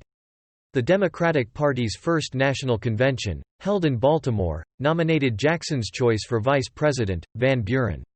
The National Republican Party, who had held their first convention in Baltimore earlier in December 1831, nominated Henry Clay, now a senator from Kentucky, and John Sargent of Pennsylvania. The anti-Masonic Party emerged by capitalizing on opposition to Freemasonry, which existed primarily in New England, after the disappearance and possible murder of William Morgan. The party, which had earlier held its convention also in Baltimore in September 1831, nominated William Wirt of Maryland and Amos Ellmaker of Pennsylvania. Clay was, like Jackson, a Mason, and so some anti-Jacksonians who would have supported the National Republican Party supported Wirt instead. In 1816, the Second Bank of the United States was chartered by President James Madison to restore the United States economy devastated by the War of 1812. Monroe had appointed Nicholas Biddle as the bank's executive. Jackson believed that the bank was a fundamentally corrupt monopoly. Its stock was mostly held by foreigners, he insisted, and it exerted an unfair amount of control over the political system. Jackson used the issue to promote his democratic values, believing the bank was being run exclusively for the wealthy. Jackson stated the bank made the rich richer and the potent more powerful. He accused it of making loans with the intent of influencing elections. In his address to Congress in 1830, Jackson called for a substitute for the bank that would have no private stockholders and no ability to lend or purchase land. Its only power would be to issue bills of exchange. The address touched off fiery debate in the Senate. Thomas Hart Benton, now a strong supporter of the president despite the brawl years earlier, gave a speech excoriating the bank and calling for debate on its recharter. Webster led a motion to narrowly defeat the resolution. Shortly afterward, the Globe announced that Jackson would stand for re-election. Despite his misgivings about the bank, Jackson supported a plan proposed in late 1831 by his moderately pro-bank Treasury Secretary Louis McLean, who was secretly working with Biddle, to recharter a reformed version of the bank in a way that would free up funds which would in turn be used to strengthen the military or pay off the nation's debt. This would be done, in part, through the sale of government stock in the bank. Over the objections of Attorney General Roger B. Taney, an irreconcilable opponent of the bank, He allowed McLean to publish a Treasury report which essentially recommended rechartering the bank. Clay hoped to make the bank an issue in the election, so as to accuse Jackson of going beyond his powers if he vetoed a recharter bill. He and Webster urged Biddle to immediately apply for recharter rather than wait to reach a compromise with the administration. Biddle received advice to the contrary from moderate Democrats such as McLean and William Lewis, who argued that Biddle should wait because Jackson would likely veto the recharter bill. On January 6, 1832, Biddle submitted to Congress a renewal of the bank's charter without any of the proposed reforms. The submission came 4 years before the original 20-year charter was to end. Biddle's recharter bill passed the Senate on June 11 and the House on July 3, 1832. Jackson determined to veto it. Many moderate Democrats, including McLean, were appalled by the perceived arrogance of the bill and supported his decision. When Van Buren met Jackson on July 4, Jackson declared, "The bank, Mr. Van Buren, is trying to kill me. But I will kill it." Jackson vetoed the bill on July 10. The veto message was crafted primarily by Taney, Kendall, and Jackson's nephew and advisor Andrew Jackson Donelson. It attacked the bank as an agent of inequality that supported only the wealthy. The veto was considered one of the strongest and most controversial presidential statements and a brilliant political manifesto.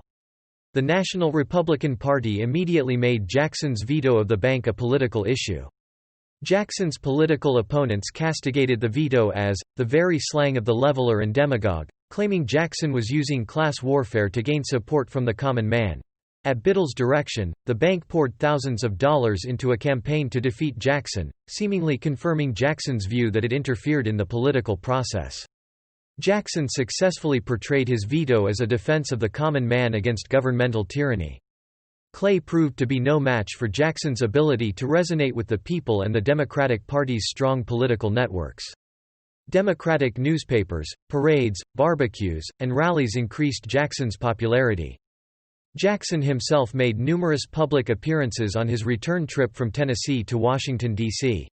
He won the election by a landslide, receiving 54% of the popular vote and 219 electoral votes. Clay received 37% of the popular vote and 49 electoral votes. Wirt received only 8% of the popular vote and 7 electoral votes, while the anti-Masonic Party eventually declined. Jackson believed the solid victory was a popular mandate for his veto of the bank's recharter and his continued warfare on the bank's control over the national economy. Removal of deposits and censure. In 1833, Jackson attempted to begin removing federal deposits from the bank, whose money-lending functions were taken over by the legions of local and state banks that materialized across America, thus drastically increasing credit and speculation. Jackson's moves were greatly controversial. He removed McLean from the Treasury Department, having him serve instead as Secretary of State, replacing Edward Livingston. He replaced McLean with William J. Duane. In September, he fired Duane for refusing to remove the deposits. Signaling his intent to continue battling the bank, he replaced Duane with Taney. Under Taney, the deposits began to be removed. They were placed in a variety of state banks which were friendly to the administration's policies, known to critics as pet banks. Biddle responded by stockpiling the bank's reserves and contracting credit, thus causing interest rates to rise and bringing about a financial panic. The moves were intended to force Jackson into a compromise. "Nothing but the evidence of suffering abroad will produce any effect in Congress," he wrote. At first, Biddle's strategy was successful, putting enormous pressure on Jackson. But Jackson handled the situation well. When people came to him complaining, he referred them to Biddle, saying that he was the man who had all the money. Jackson's approach worked. Biddle's strategy backfired, increasing anti-bank sentiment. In 1834, those who disagreed with Jackson's expansion of executive power united and formed the Whig Party, calling Jackson King Andrew I, and named their party after the English Whigs who opposed 17th-century British monarchy. A movement emerged among Whigs in the Senate to censure Jackson. The censure was a political maneuver spearheaded by Clay, which served only to perpetuate the animosity between him and Jackson. Jackson called Clay reckless and as full of fury as a drunken man in a brothel. On March 28, the Senate voted to censure Jackson 26-20. It also rejected Taney as Treasury Secretary.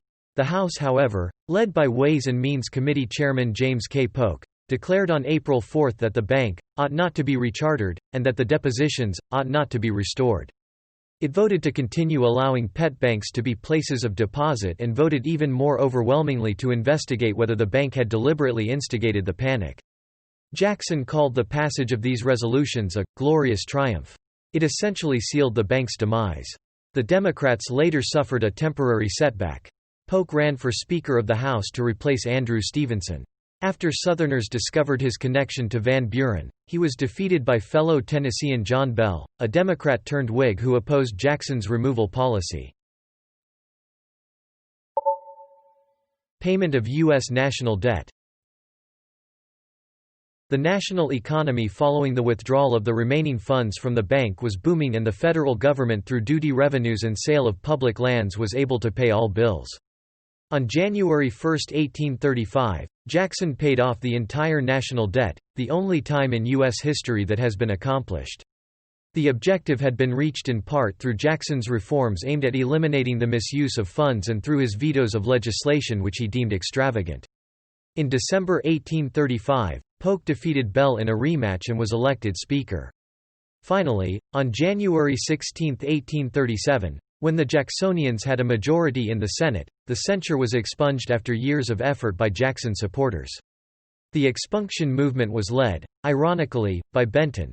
In 1836, in response to increased land speculation, Jackson issued the Specie Circular, an executive order that required buyers of government lands to pay in specie, gold or silver coins. The result was high demand for specie, which many banks could not meet in exchange for their notes, contributing to the Panic of 1837. The White House Van Buren biography notes, basically the trouble was the 19th-century cyclical economy of boom and bust, which was following its regular pattern, but Jackson's financial measures contributed to the crash. His destruction of the Second Bank of the United States had removed restrictions upon the inflationary practices of some state banks. Wild speculation in lands, based on easy bank credit, had swept the West. To end this speculation, Jackson in 1836 had issued a Specie Circular. Attack and assassination attempt. The first recorded physical attack on a U.S. president was directed at Jackson. He had ordered the dismissal of Robert B. Randolph from the Navy for embezzlement. On May 6, 1833, Jackson sailed on USS Signet to Fredericksburg, Virginia, where he was to lay the cornerstone on a monument near the grave of Mary Ball Washington, George Washington's mother. During a stopover near Alexandria, Randolph appeared and struck the president. He fled the scene chased by several members of Jackson's party, including the writer Washington Irving. Jackson declined to press charges. On January 30, 1835, what is believed to be the first attempt to kill a sitting president of the United States occurred just outside the United States Capitol. When Jackson was leaving through the East Portico after the funeral of South Carolina Representative Warren R. Davis, Richard Lawrence, an unemployed house painter from England, aimed a pistol at Jackson, which misfired. Lawrence then pulled out a second pistol, which also misfired. Historians believe the humid weather contributed to the double misfiring. Jackson, infuriated, attacked Lawrence with his cane, until others present, including Davy Crockett, fearing that the president would beat Lawrence to a pulp, intervened to restrain and disarm Lawrence. Lawrence offered a variety of explanations for the attempted shooting. He blamed Jackson for the loss of his job.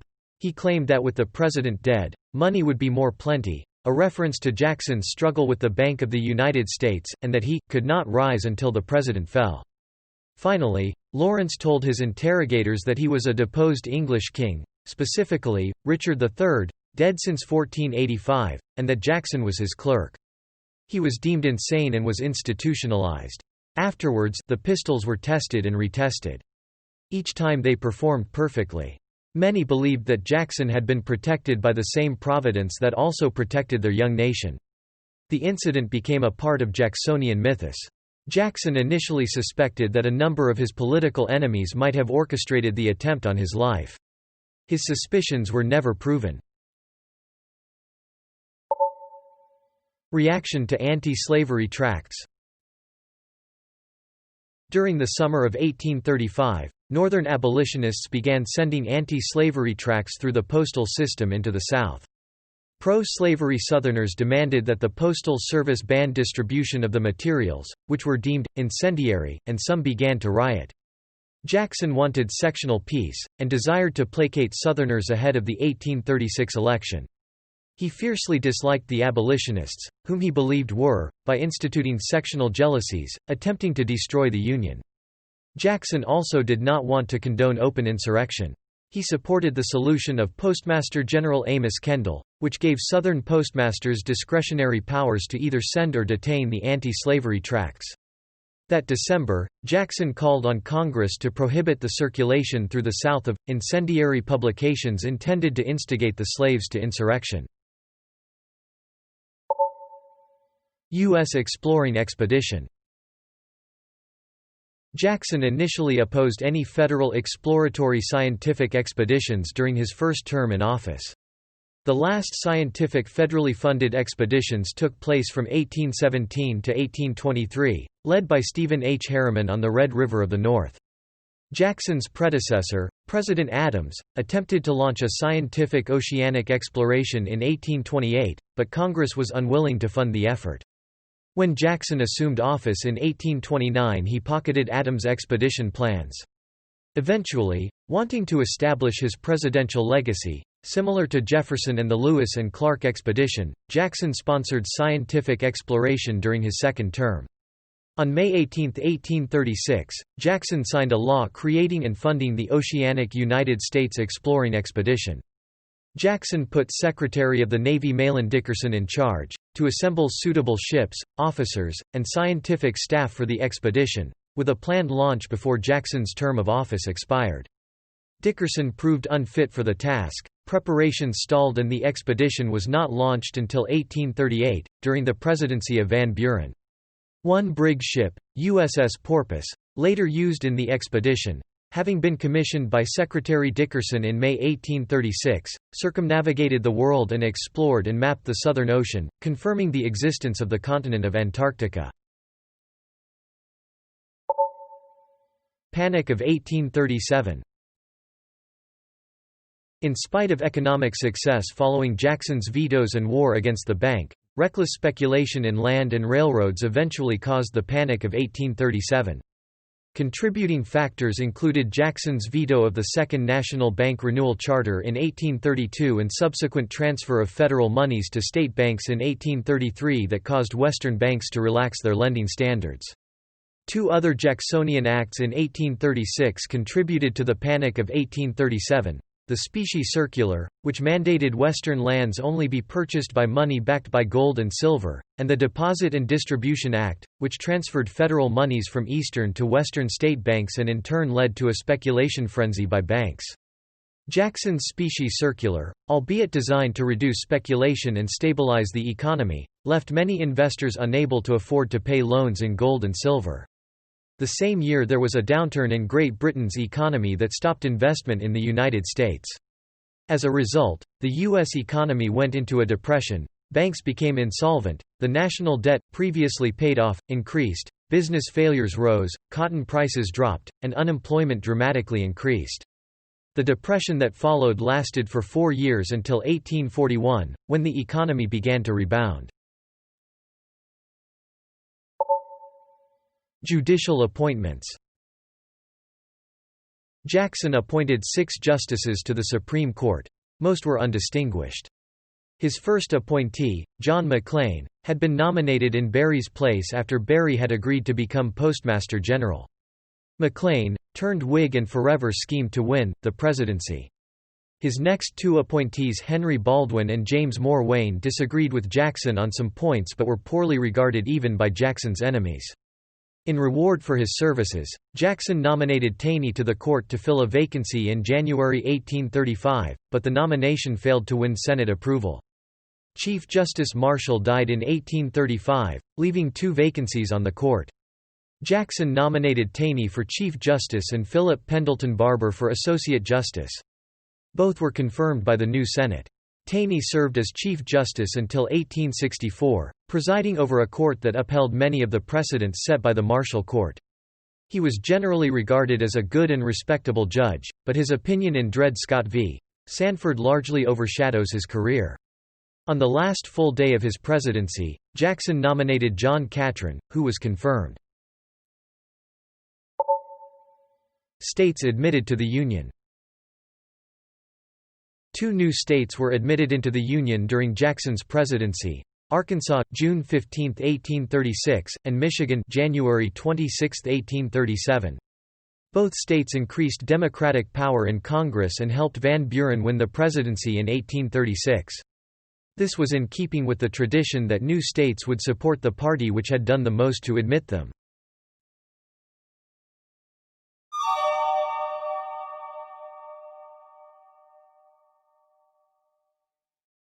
Later life and death.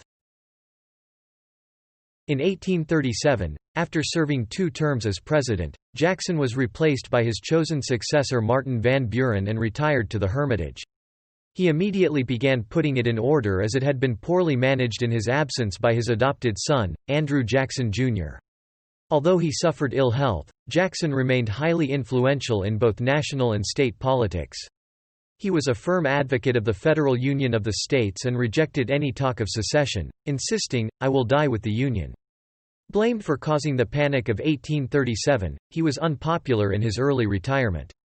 Jackson continued to denounce the perfidy and treachery of banks and urged his successor, Van Buren, to repudiate the specie circular as president. As a solution to the panic, he supported an independent treasury system, which was designed to hold the money balances of the government in the form of gold or silver and would be restricted from printing paper money so as to prevent further inflation.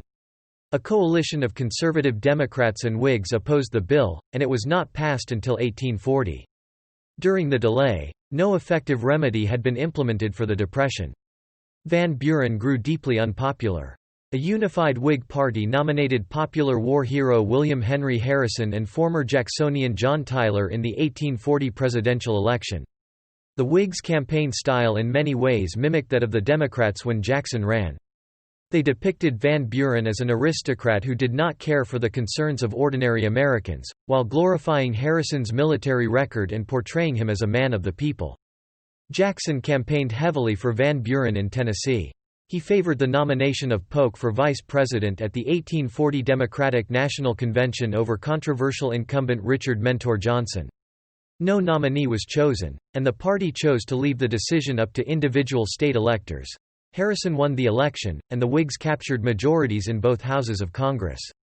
"The democracy of the United States has been shamefully beaten," Jackson wrote to Van Buren. "But I trust, not conquered." Harrison died only a month into his term, and was replaced by Tyler. Jackson was encouraged because Tyler had a strong independent streak and was not bound by party lines. Sure enough, Tyler quickly incurred the wrath of the Whigs in 1841 when he vetoed 2 Whig-sponsored bills to establish a new national bank, bringing satisfaction to Jackson and other Democrats. After the second veto, Tyler's entire cabinet, with the exception of Daniel Webster, resigned. Jackson strongly favored the annexation of Texas, a feat he had been unable to accomplish during his own presidency.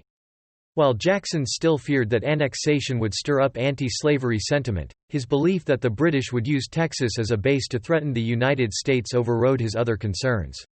He also insisted that Texas was part of the Louisiana Purchase and therefore rightfully belonged to the United States. At the request of Senator Robert J. Walker of Mississippi, acting on behalf of the Tyler administration, which also supported annexation, Jackson wrote several letters to Texas President Sam Houston, urging him to wait for the Senate to approve annexation and lecturing him on how much being a part of the United States would benefit Texas. Initially prior to the 1844 election, Jackson again supported Van Buren for president and Polk for vice president. A treaty of annexation was signed by Tyler on April 12, 1844, and submitted to the Senate. When a letter from Secretary of State Calhoun to British Ambassador Richard Pakenham linking annexation to slavery was made public, anti-annexation sentiment exploded in the North and the bill failed to be ratified. Van Buren decided to write the Hamlet Letter, opposing annexation. This effectively extinguished any support that Van Buren might previously have enjoyed in the South. The Whig nominee, Henry Clay, also opposed annexation, and Jackson recognized the need for the Democrats to nominate a candidate who supported it and could therefore gain the support of the South. If the plan failed, Jackson warned, Texas would not join the Union and would potentially fall victim to a Mexican invasion supported by the British. Jackson met with Polk, Robert Armstrong, and Andrew Jackson Donelson in his study. He then pointed directly at a startled Polk, telling him that, as a man from the Southwest and a supporter of annexation, he would be the perfect candidate. Polk called the scheme utterly abortive, but agreed to go along with it. At the 1844 Democratic National Convention, Polk emerged as the party's nominee after Van Buren failed to win the required two-thirds majority of delegates. George M. Dallas was selected for vice president. Jackson convinced Tyler to drop his plans of running for re-election as an independent by promising, as Tyler requested, to welcome the president and his allies back into the Democratic Party and by instructing Blair to stop criticizing the president. Polk won the election, defeating Clay. A bill of annexation was passed by Congress in February and signed by Tyler on March 1. Jackson's age and illness eventually overcame him. On June 8, 1845, he was surrounded by family and friends at his deathbed. Jackson, startled by their sobbing, said, "What is the matter with my dear children? Have I alarmed you? Oh, do not cry. Be good children and we will all meet in heaven." He died immediately after at the age of 78 of chronic dropsy and heart failure. According to a newspaper account from the Boone-Lick Times, he fainted whilst being removed from his chair to the bed, but he subsequently revived. General Jackson died at the Hermitage at 6 p.m. on Sunday the 8th instant. When the messenger finally came, the old soldier, patriot and Christian was looking out for his approach. He is gone, but his memory lives, and will continue to live.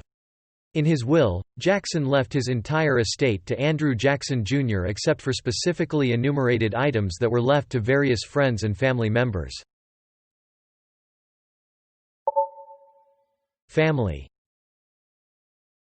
Jackson had 3 adopted sons: Theodore, an Indian about whom little is known, Andrew Jackson Jr., the son of Rachel's brother Severn Donelson, and Lincoya, a Creek Indian orphan adopted by Jackson after the Battle of Tallushatchee.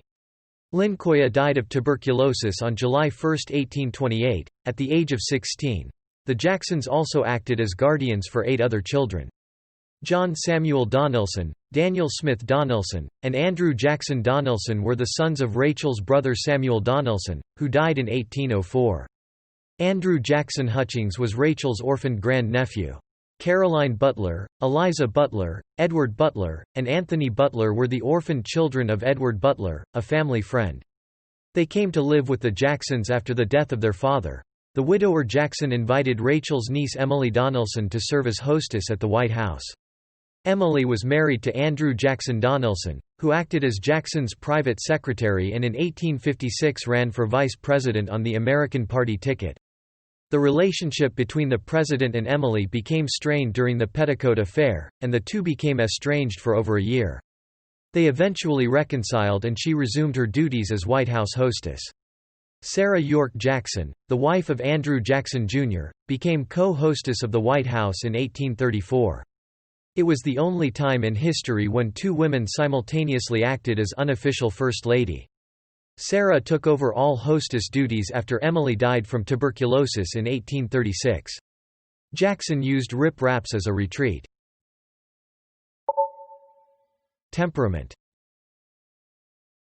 Jackson's quick temper was notorious. Biographer H. W. Brands notes that his opponents were terrified of his temper. Observers likened him to a volcano, and only the most intrepid or recklessly curious cared to see it erupt. His close associates all had stories of his blood-curdling oaths, his summoning of the Almighty to loose his wrath upon some miscreant, typically followed by his own vow to hang the villain or blow him to perdition. Given his record, in duels, brawls, mutiny trials, and summary hearings, listeners had to take his vows seriously.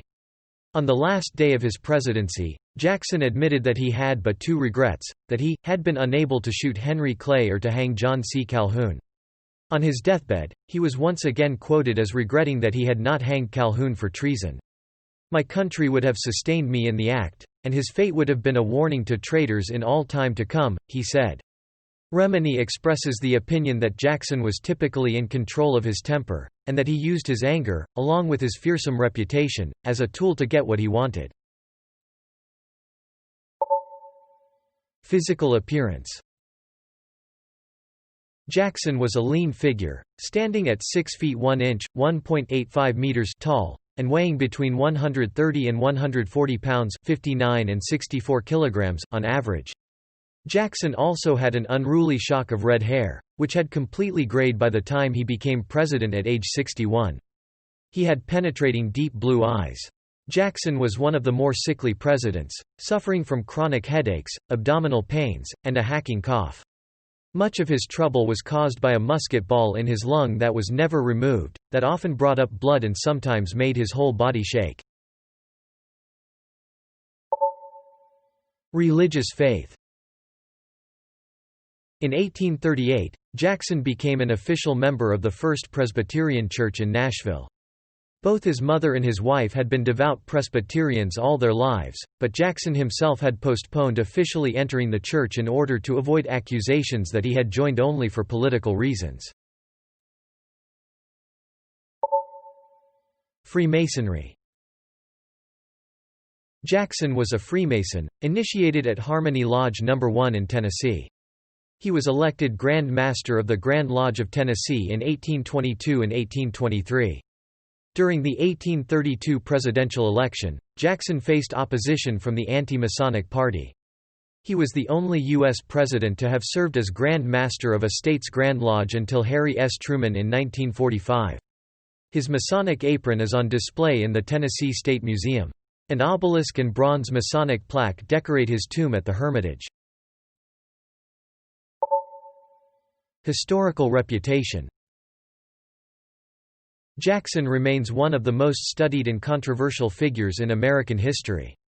Historian Charles Greer Sellers says, Andrew Jackson's masterful personality was enough by itself to make him one of the most controversial figures ever to stride across the American stage. There has never been universal agreement on Jackson's legacy, for, his opponents have ever been his most bitter enemies, and his friends almost his worshippers. He was always a fierce partisan, with many friends and many enemies. He has been lauded as the champion of the common man, while criticized for his treatment of Indians and for other matters. James Parton was the first man after Jackson's death to write a full biography of him. Trying to sum up the contradictions in his subject, he wrote, Andrew Jackson, I am given to understand, was a patriot and a traitor. He was one of the greatest generals, and wholly ignorant of the art of war. A brilliant writer, elegant, eloquent, without being able to compose a correct sentence or spell words of 4 syllables. The first of statesmen, he never devised, he never framed, a measure. He was the most candid of men, and was capable of the most profound dissimulation. A most law-defying, law-obeying citizen. A stickler for discipline, he never hesitated to disobey his superior. A democratic autocrat. An urbane savage. An atrocious saint. Jackson was criticized by his contemporary Alexis de Tocqueville in Democracy in America for flattering the dominant ideas of his time, including the mistrust over the federal power, for sometimes enforcing his view by force and disrespect towards the institutions and the law. Far from wishing to extend the federal power, the president belongs to the party which is desirous of limiting that power to the clear and precise letter of the Constitution, and which never puts a construction upon that act favorable to the government of the Union. Far from standing forth as the champion of centralization, General Jackson is the agent of the state jealousies, and he was placed in his lofty station by the passions that are most opposed to the central government. It is by perpetually flattering these passions that he maintains his station and his popularity. General Jackson is the slave of the majority. He yields to its wishes, its propensities, and its demands, rather, anticipates and forestalls them. General Jackson stoops to gain the favor of the majority, but when he feels that his popularity is secure, he overthrows all obstacles in the pursuit of the objects which the community approves or of those which it does not regard with jealousy.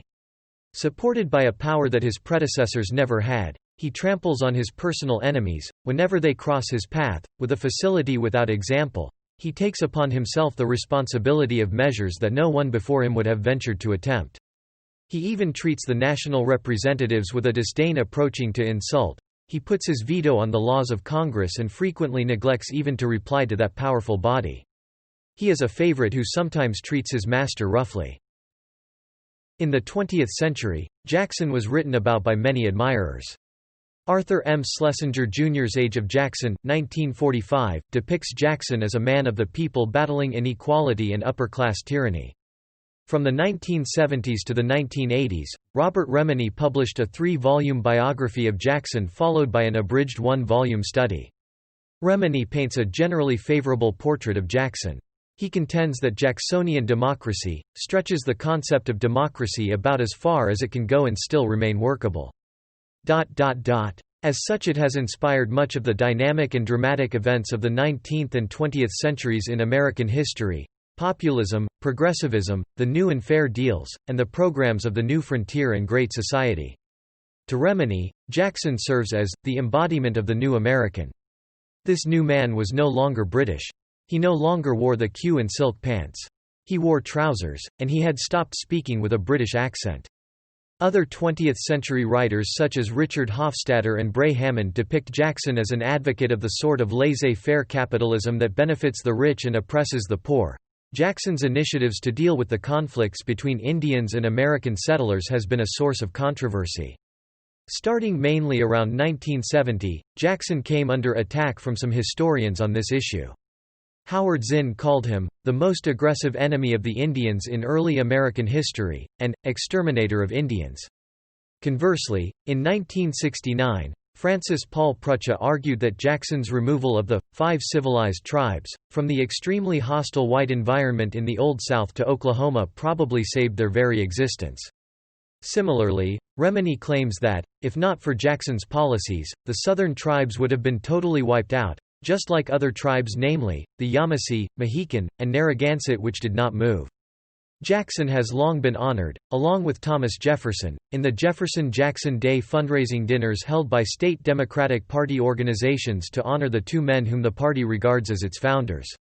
Because both Jefferson and Jackson were slave owners, as well as because of Jackson's Indian removal policies, many state party organizations have renamed the dinners. Brands argues that Jackson's reputation suffered since the 1960s as his actions towards Indians and African Americans received new attention. He also claims that the Indian controversy has eclipsed Jackson's other achievements in public memory. Brands notes that he was often hailed during his lifetime as the second George Washington, because, while Washington had fought for independence, Jackson confirmed it at New Orleans and made the United States a great power. Over time, while the Revolution has maintained a strong presence in the public conscience, memory of the War of 1812, including the Battle of New Orleans, has sharply declined. Brands argues that this is because once America had become a military power, it was easy to think that America had been destined for this role from the beginning. Still, Jackson's performance in office compared to other presidents has generally been ranked in the top half in public opinion polling.